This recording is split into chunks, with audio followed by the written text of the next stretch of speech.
The galactic trade station floated in the darkness of space like a massive wheel of light. Ships from 100 different worlds docked at its ports every day. The station was neutral ground where all species could meet, trade, and talk. Today was special. The humans were coming for the first time. Commander Vrock stood at the observation deck with his officers. He was a Korthi, tall and covered in blue scales. His race had ruled this sector of space for 3,000 years. Next to him stood Drax, a trader from the Melkar Empire. Both watched the approaching human fleet with great interest. "There they are," Drax said, pointing at the viewscreen. "The humans. The new species that claims to be ready for the Galactic Council." 5 human ships moved slowly toward the station. They were small compared to other vessels in the area. Their hulls were gray and simple. No fancy colors. No bright lights. No impressive weapons visible on the outside. Brock laughed. It was a deep, rumbling sound. "Those are their warships? They look like cargo boxes with engines." Other aliens on the deck began to gather. Word spread quickly through the station. Everyone wanted to see the humans and their ships. Soon, dozens of species crowded the windows. The whispers started immediately. So plain. "Where are their weapons? My people built better ships 500 years ago. They will never survive out here." Inside the lead human ship, Captain Jack stood on the bridge. He was a middle-aged man with gray hair and calm eyes. He had been in space for 20 years.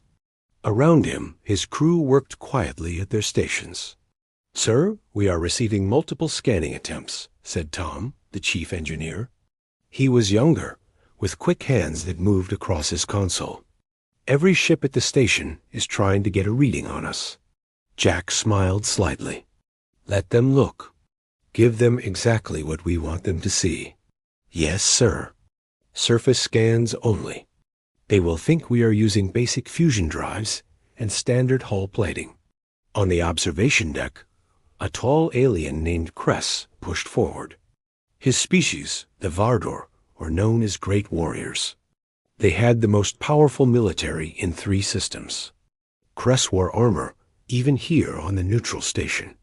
His forearms crossed over his chest. "Humans," he said loudly. "I have read about them. They fight among themselves. They have had space travel for less than 200 years. And they dare to ask for a seat on the council?" Vrock nodded.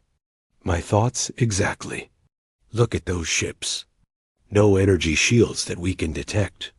Weak hull armor. Slow engines.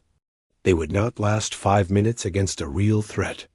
Drax pulled out a small device and scanned the human vessels. "My readings show they are using technology that is at least 400 years behind ours. How did they even make it this far?" More laughter filled the observation deck. Some aliens shook their heads. Others simply lost interest and walked away. The humans were clearly not important, but one alien did not laugh. Her name was Nira. She belonged to an old race called the Zenith. Her people were scholars and scientists. They had survived for 10,000 years by being smart, not strong. Nira watched the human ships carefully. Something felt wrong. Why would they come here with such poor ships? She asked quietly. They must know we would see. They must know we would judge them. No one heard her question. The mockery was too loud that the human ships docked smoothly at the station. The airlocks connected with soft hisses. Captain Jack checked his uniform in the mirror. Behind him, his crew prepared to disembark. "Remember," Jack said calmly, "we are here to observe and learn. Let them think what they want to think. Let them believe what they want to believe." Tom grinned. "They have no idea, do they, sir?" "No," Jack replied. "They do not. And that is exactly how we want it." The doors opened. The humans stepped onto the galactic trade station.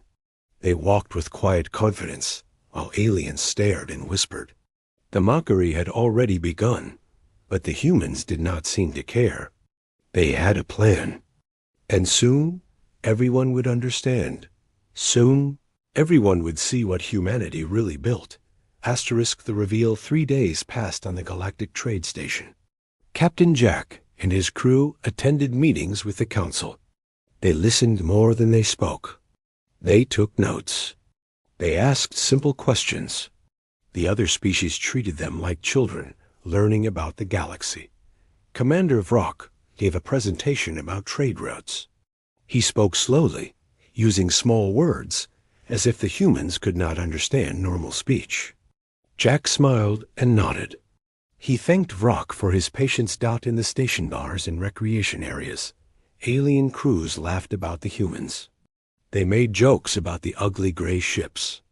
Some even placed bets on how long humanity would last before a pirate attack destroyed them. Only Nira remained curious. She tried to speak with the humans several times, but they were always polite and brief. They never revealed anything important. This made her more suspicious. On the 4th day, everything changed. The alarm screamed throughout the station. Red lights flashed in every corridor. A voice boomed over the speakers in a dozen languages. Warning. Hostile ships detected. Raiders approaching from Sector 7. All ships prepare for possible combat. This is not a drill. Panic spread like fire. The station had defenses, but raiders were dangerous. They came in large numbers. They were cruel and well armed. Everyone rushed to the command center or their ships. Captain Jack was in a meeting when the alarm sounded. He stood immediately. Tom, get the crew to the ship. Now? The aliens in the room barely noticed the humans leaving. They were too busy arguing about what to do. Vrock shouted orders. Kress called for his warriors. Drax tried to calculate if his cargo was worth staying to defend. On the view screens, 30 raider ships appeared. They were fast and covered in weapons. They moved like wolves toward the station. We need time, Vrock said desperately. Time to evacuate. Time to call for military support. But they will be here in 5 minutes. Our warships are 3 hours away, Kress growled. His 4 fists clenched in anger. We cannot hold them off that long. Outside, the 5 human ships began to move. They detached from their docking ports slowly, just as they had arrived. Aliens watching from the station windows shook their heads. Look, the humans are running away, someone said. Of course they are, another replied.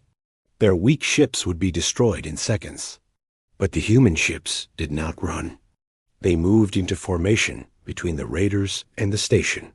5 small, gray, simple vessels against 30 raider warships. What are those fools doing? Vrock shouted. They will be killed. Captain Jack's voice suddenly came through the open communication channel. Every ship and the station itself could hear him. His tone was calm, almost bored. Raider vessels, this is Captain Jack of the human fleet. Turn around. Leave this area. You have one warning. Laughter filled the communication channels. The raider leader responded in a harsh voice. Little humans in little ships. Move aside or be destroyed. We will sell your parts for scrap. Jack sighed. Very well. You were warned. Tom, take off the covers. On every human ship, panels slid open along the hulls. What had looked like simple metal plating pulled back. Beneath was something else entirely. The gray paint peeled away like skin. Underneath, the ships gleamed with advanced armor that seemed to shift and flow. Massive weapons emerged from hidden bays.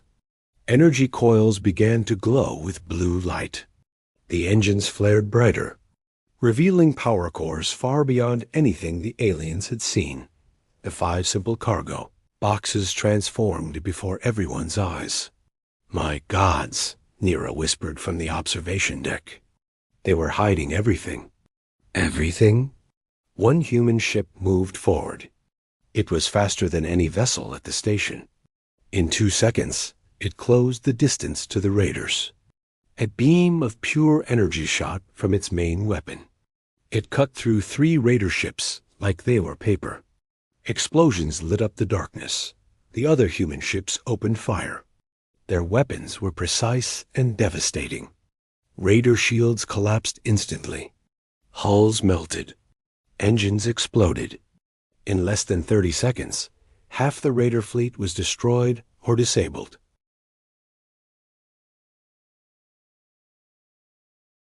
The remaining raiders tried to run. They scattered in all directions. "Tom," Jack said quietly, "don't let them escape. I want no survivors to spread word about our real capabilities." "Yes, sir." Engaging pursuit protocols. The human ships moved like dancers. They were graceful and impossibly fast. Each one caught multiple raiders. More explosions. More debris. In under 3 minutes, all 30 raider ships were gone. Silence filled the communication channels. Every alien on the station stared in shock. Their mouths hung open. Their eyes were wide with disbelief. The human ships reformed into their simple gray appearance. The weapons retracted. The armor panels slid back into place. They looked like ordinary vessels again as they returned to their docking ports. "Captain," Jack's voice came through one final time. "Station command, the threat has been eliminated. Resuming normal operations." Jack out. Vrock collapsed into his chair. His blue scales had turned pale. What did we just see? Kress, the great warrior, stood frozen. All 4 of his arms hung limply at his sides. That power, that speed, that technology. It is centuries beyond ours. Centuries. Drax dropped his scanning device. It clattered on the floor. "My readings, they make no sense. The energy signatures, they are impossible." Only Neera smiled. She had been right to be suspicious. "They fooled us all," she said softly. "They made us think they were weak, primitive, harmless, but they were studying us, learning about us, while we laughed at them." On the bridge of his ship, Captain Jack removed his uniform jacket and sat down. Tom brought him coffee. "That went well," Tom said. Jack nodded. "It did. Now they know the truth. Now they understand. Do you think they will be angry that we deceived them, sir?" Jack smiled and sipped his coffee. "They will be terrified. And that is much more useful than anger." Asterisk, the new Order of the Emergency Council meeting was called within an hour. Every major species sent their leaders. The grand chamber was full.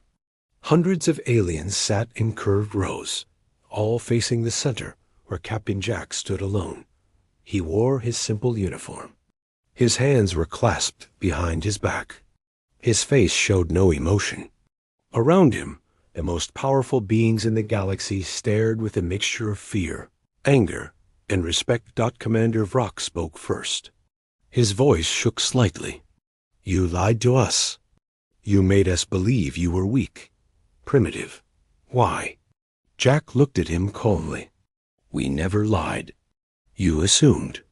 You saw what you wanted to see. We simply did not correct you. You deceived the entire Galactic Council." Kress roared. He stood up, his forearms raised. "This is an insult. A betrayal of trust." "Is it?" Jack asked quietly. "Tell me, Kress, when humanity first made contact with your people, did you welcome us? Or did you scan our ships and decide we were not worth your time?" Kress fell silent. He sat down slowly. An old alien named Elder Vorn spoke next. His species, the Taoists, were known for wisdom. "Captain Jack, help us understand. Why hide your true strength? Why come here looking weak when you are clearly powerful?" Jack nodded. This was the question that mattered. Because we wanted to see the truth about the galaxy. We wanted to know how you treat those who seem weaker than you. We wanted to learn your ways before revealing ourselves. He walked slowly around the center of the chamber. Every eye followed him. For 200 years, we listened to your broadcasts. We studied your history. We learned about the Galactic Council and its laws. Do you know what we discovered? No one answered. We learned that strength is the only thing that matters here. We learned that weak species are ignored or exploited. We learned that you smile and speak of peace, but you only respect power. Murmurs spread through the chamber. Some aliens looked uncomfortable. Others nodded slowly. Nira stood up from her seat. The human speaks truth. We claim to be civilized, but we judge every new species by their weapons and ships. We decide their worth before we know them. Drax the trader spoke up. But why come at all? Why not just stay in your own space if you think we are so unfair? Jack smiled for the first time. Because we do not want to be alone. Because the galaxy is vast and full of wonders. Because despite your flaws, you have much to teach us. And perhaps we have things to teach you.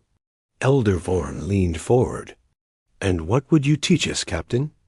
That appearances can deceive. That underestimating others is dangerous. That true strength is not just in weapons, but in wisdom and patience. Brock stood again, but this time his voice was respectful. Your ships. That technology.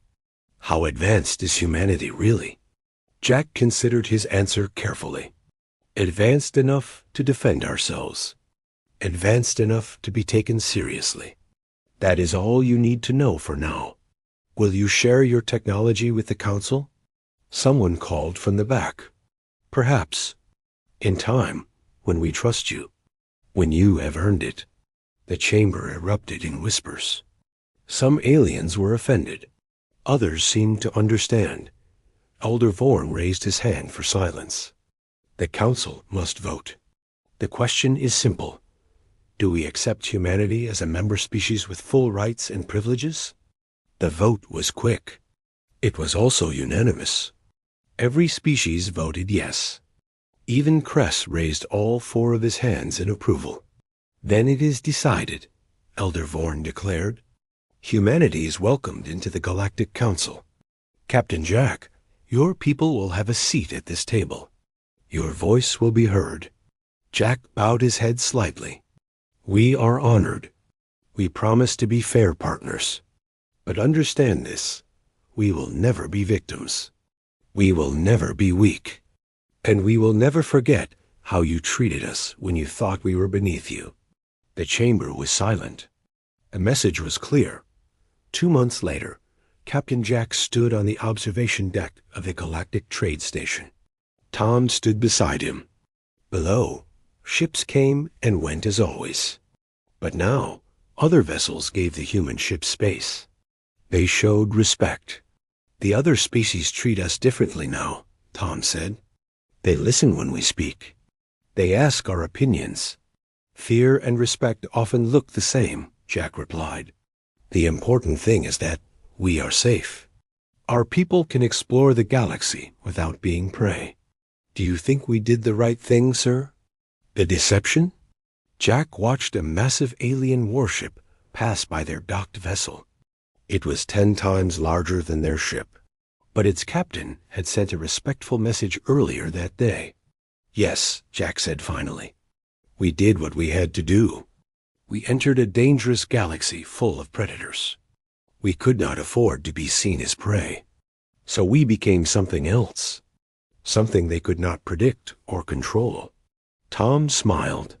We became human. Exactly. And now they know. Humanity does not ask for respect. We earn it. We do not beg for our place among the stars. We take it. And anyone who tries to push us aside will learn what we are really capable of. Far across the station, Nira watched the human ship from another observation deck. She had been right about them. They were more than they seemed. Much more. She wondered what other secrets humanity kept hidden. What other surprises they had prepared. She smiled at the thought The galaxy had been peaceful and predictable for a long time. Perhaps too long. Humanity had changed that. They had reminded everyone that the universe was still full of unknowns, still full of danger and wonder. And perhaps, Nira thought, that was exactly what the galaxy needed. The end asterisk